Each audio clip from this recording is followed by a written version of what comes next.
bonjour et bienvenue dans ce nouveau numéro d'Ici Culture. Je suis Cédric Seosolo.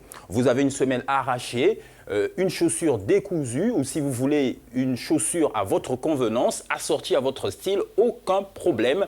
Pourquoi? Eh bien, simplement parce que M. Maloueta a la solution. Il a reçu le prix du meilleur cordonnier ou bottier de Pointe-Noire en République du Congo. C'était à l'issue du concours de cordonnier organisé par Ivana Armand, un promoteur culturel, dans le cadre de la 3e édition du festival Koyekola Fashion. Le but étant de mettre en valeur les métiers de l'artisanat en produisant des articles made in Congo. Suivons-le. Nous voulons appeler, réveiller l'homme congolais et l'homme africain à la consommation de produits qui sont fabriqués et faits par la main-d'œuvre congolaise. Vous voyez, vous venez d'assister ici à l'ouverture, le lancement officiel de l'événement Koyekola Fashion Show, 3e édition. Cette année que nous avons choisi des cordonniers. Ces questions de cordonniers que vous avez vues dans la salle, c'est des cordonniers congolais. C'est la main-d'œuvre congolaise. Et c'est ce que nous souhaitons. Ils étaient donc au total 10 cordonniers et bottiers, hommes et femmes, comme vous pouvez le remarquer, pour un concours qui a duré 2 jours. Le premier jour étant consacré à la réparation des chaussures décousues, avec pour challenge 1h40 pour remettre les chaussures en l'état. Pour cette épreuve, une femme et un homme se sont démarqués. Nous les suivons. Là, je suis en train de fabriquer une sandale homme. Et en même temps, j'aurai aussi à fabriquer une sandale dame. C'est un modèle africain fait avec le liane. Et c'est pour qu'à la fin, j'aille au finish une paire de sandales hommes. Il faut défendre les causes de l'Afrique. Parce qu'aujourd'hui, pratiquement, par rapport à l'Europe, nous avons pratiquement 100 ans de retard. Donc il faut remonter ça. Que cela aussi soit un produit. En fait, l'Africain de l'Ouest a compris ça depuis longtemps. Mais ici, là, en Afrique centrale, nous sommes très en retard.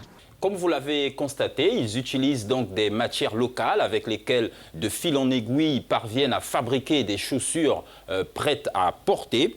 Et donc, à l'issue de l'épreuve du 2e jour, M. Maloueta Jean-Pierre a fabriqué une chaussure made in Congo que je vous laisse donc admirer à travers ces images.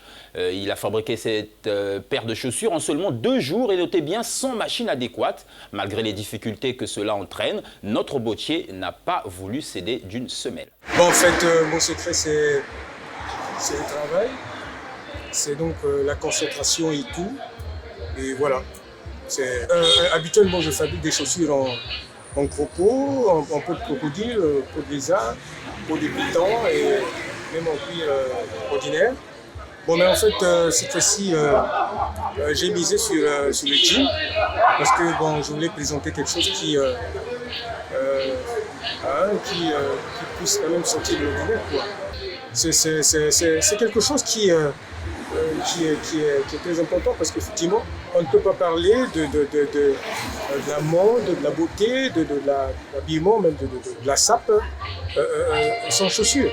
Nous sommes aussi allés à la rencontre des membres du jury afin qu'ils nous disent ce qui a influencé leur choix. Suivant cet extrait de Sister Obaya. Les lauréats ont brillé par l'expression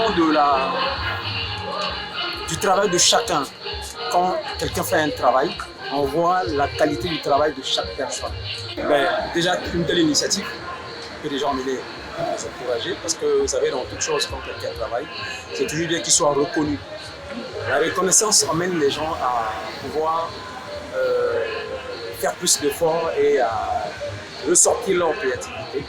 Donc pour moi, l'initiative, elle est très bonne et j'espère que ça va pouvoir continuer. On l'espère aussi que ça va pouvoir continuer de telles initiatives qui font connaître les talents qu'on ne soupçonne même pas. Nous signalons que ces bottiers font partie de la communauté des artisans cordonniers et des métiers assimilés. Ils sont donc organisés et c'est à l'occasion de ce genre d'événements qu'ils peuvent s'exprimer. Merci mesdames et messieurs d'avoir été des nôtres dans ce numéro d'Ici Culture. La suite des informations sur notre site africanews.com. Merci Cédric. Thank you very much, Merci Cédric. mesdames. Merci Et on a appris Cédric. quelque chose aujourd'hui, on ne le savait pas.